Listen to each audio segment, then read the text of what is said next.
Today I'm going to talk to you about the biology of food. We have a pretty good understanding about food additives and preservatives and how they interact with our bodies on a cellular and genetic level. I'm going to review what we know about food from an epidemiologic perspective as well as from cellular genetic studies and hopefully nudge you all in a direction that will be beneficial. As an example, in the late 1800s, candy was mass produced and introduced into this country as a novelty, as were many other foods. We did not really understand what the side effects of those candies would be, but we understand that now. And I want to introduce some basic information into the public domain, which is not new, but is somehow either misunderstood or swept aside as being no big deal. Well, food is a big deal, and it has a dramatic impact on your health span and your lifespan. What we're going to talk about today is not my personal opinion, but what's been published in the literature over the decades regarding diet. The highest life expectancy is consistently associated with low protein, high complex carbohydrate diets. Epidemiological data suggests that high protein diet is associated with a 75% increase in overall mortality in humans, as well as a fourfold increase in cancer death. Too many amino acids simply signals in our cells of our body that times are good, and that disengages our cellular survival circuits. A reduction in the protein content of food by 40% leads to a 15% increase in the lifespan of small mammals. The publications supporting this are endless. Recently, researchers at the University of Michigan created a health nutritional index to quantify health effects based on diet. Blue zones are areas around the world where people live the longest and have the lowest rates of chronic disease and cancer. Okinawa, Sardinia in Italy, Costa Rica, Greece, Loma Linda in California are all examples of blue zones. We're going to look at their diets. And it's not all diet related, some of this is activity related, but we're going to look at the diets. If you look at the Blue Zone diets, we can see what they contain, and they are largely plant-based. 95 to 100% plant-based diets. Beans, legumes, nuts, lentils, peas, etc.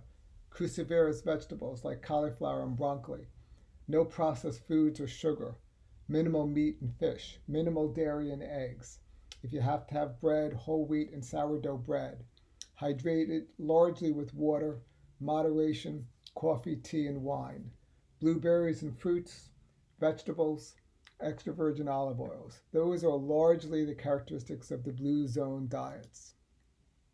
Key traits of the Mediterranean diets include complex carbs, rice, beans, peas, nuts, yogurts, fruits, vegetables, seafood, olive oil. And again, it's moderate seafood and it's moderate meat intake. Also moderate wine consumption. The Mediterranean diet is associated with a lower risk of stroke, heart disease, breast cancer, colon cancer, dementia, and many other illnesses. The Mediterranean diet has slowly become distorted. The understanding of the Mediterranean diet has drifted away from what it really is. Cold spots are places where less disease exists in specific places around the world. Okinawa is a cold spot for prostate cancer and breast cancer. Here the diet is low protein, high complex carbohydrates with lots of cruciferous vegetables, flavonoid teas, mushrooms, and rice. Japanese lifespan is longer than any other nation, and it's not genetic. And we know that because if the Japanese migrate to America, they take on all the health characteristics of a Western diet.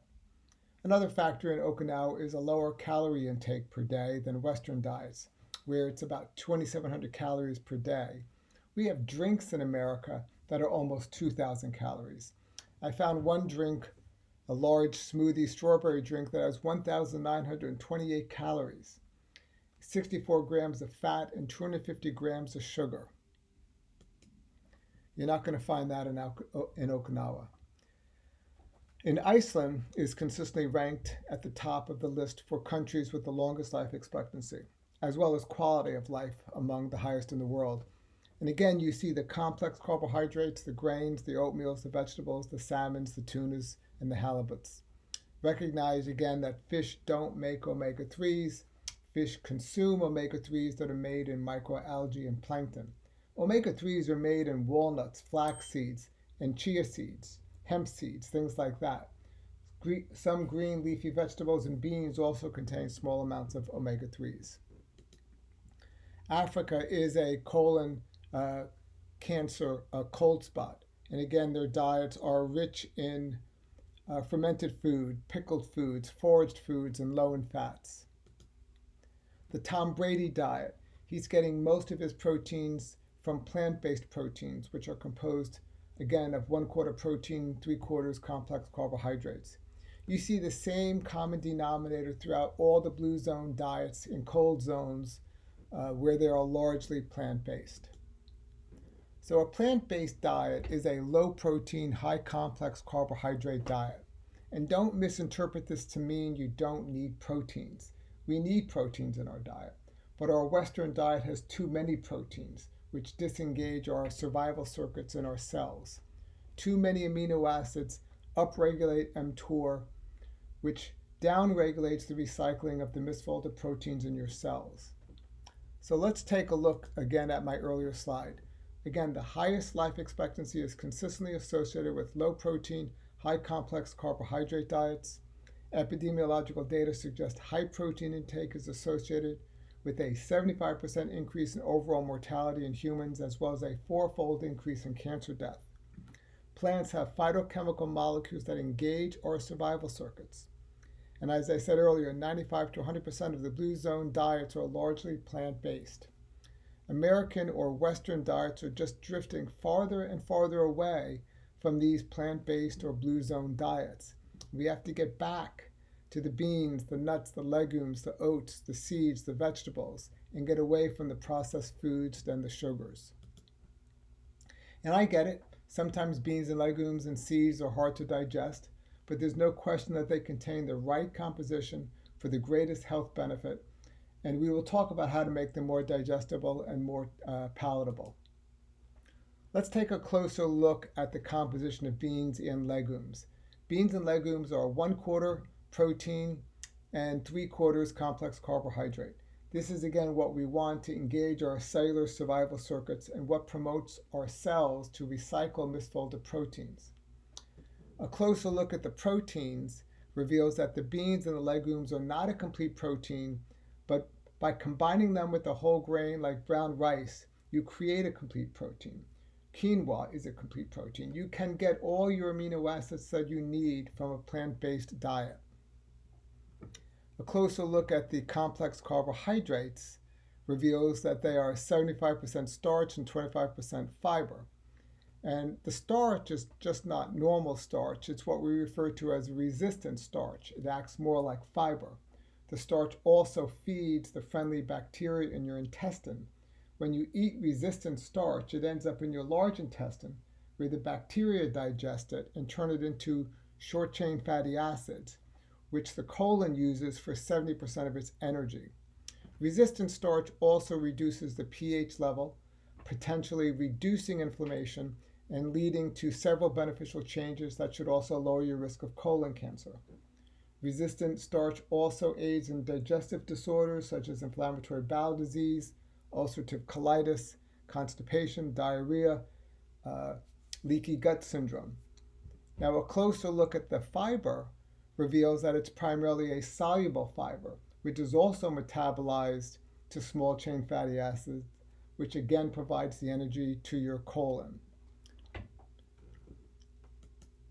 Now, foods that contain significant levels of resistant starch also increase your feeling of fullness, so it reduces your appetite, you eat less. It also has a lower glycemic index, which is what we want.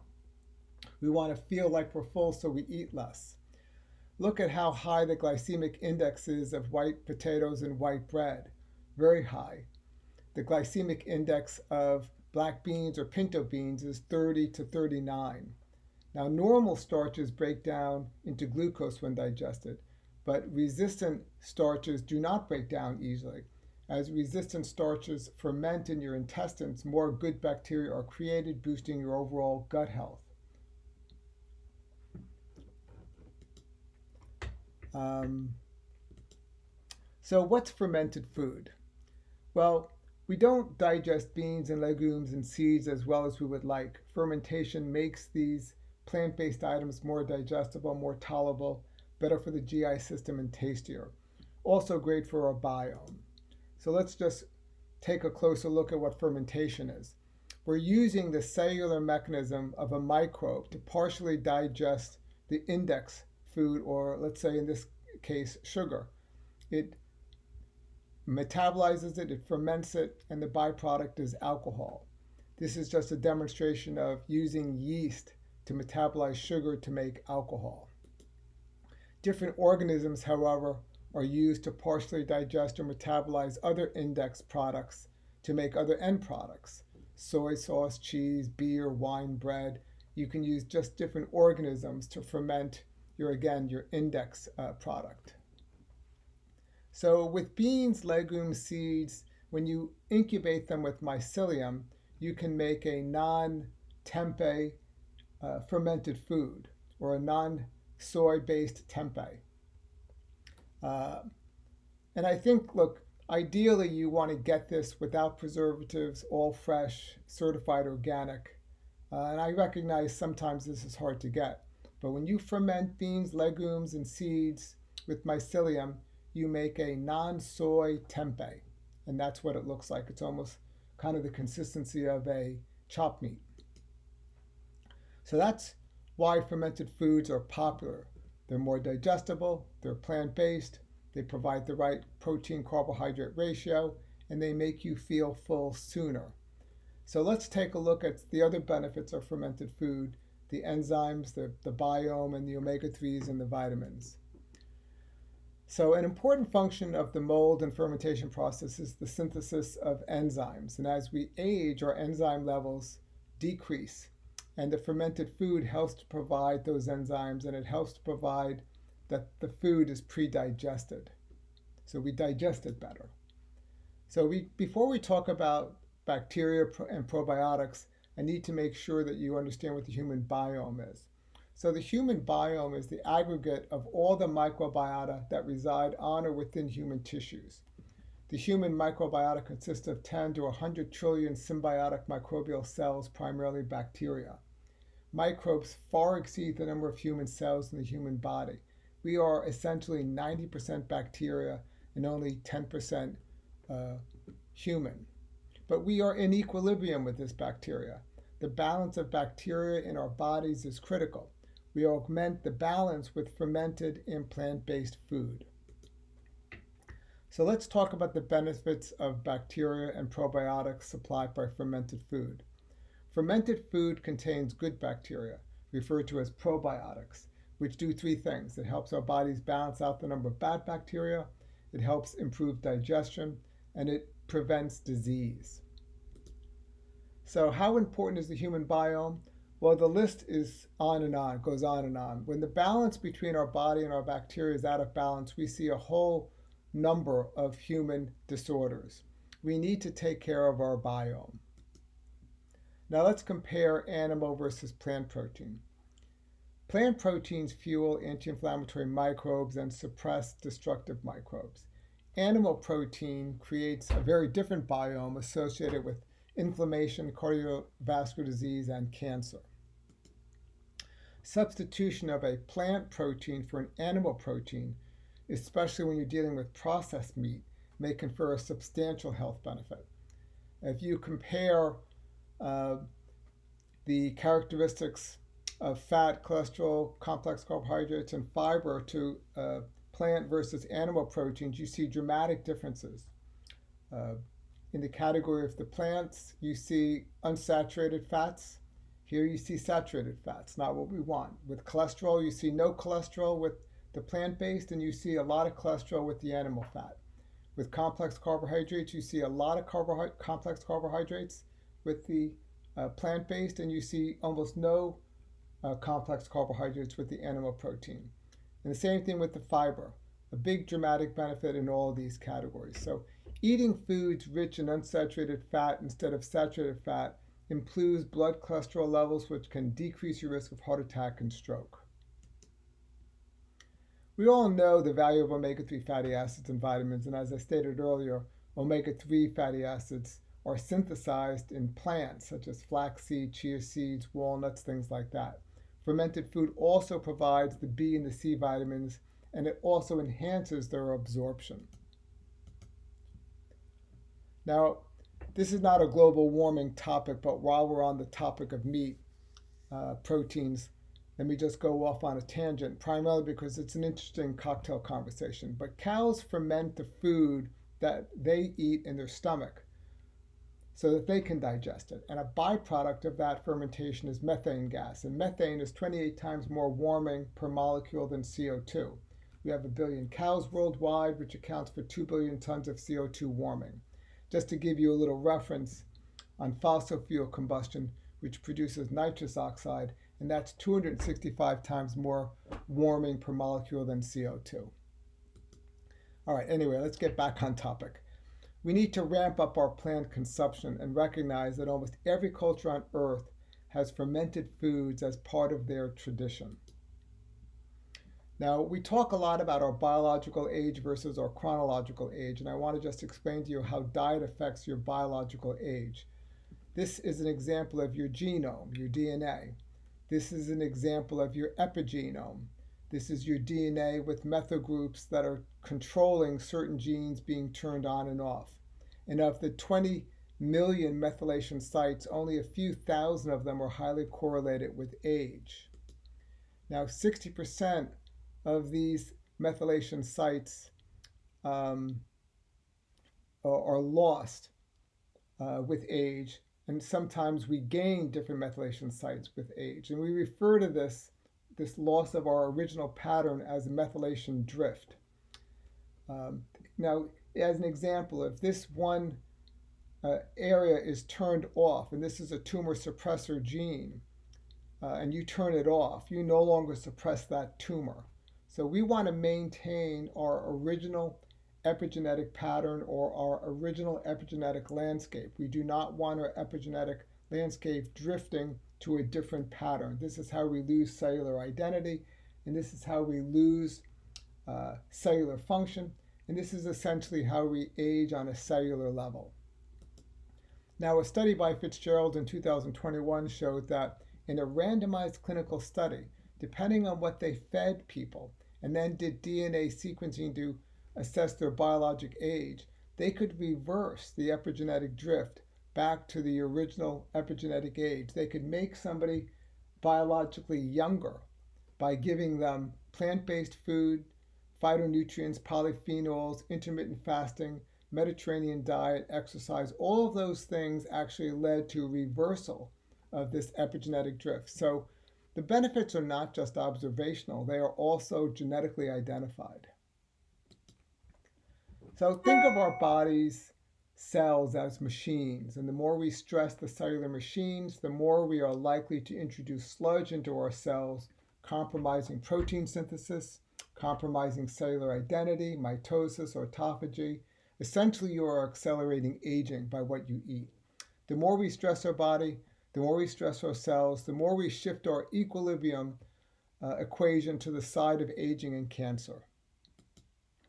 And I get it, as we age, as we age, we start to enjoy the successes of our life.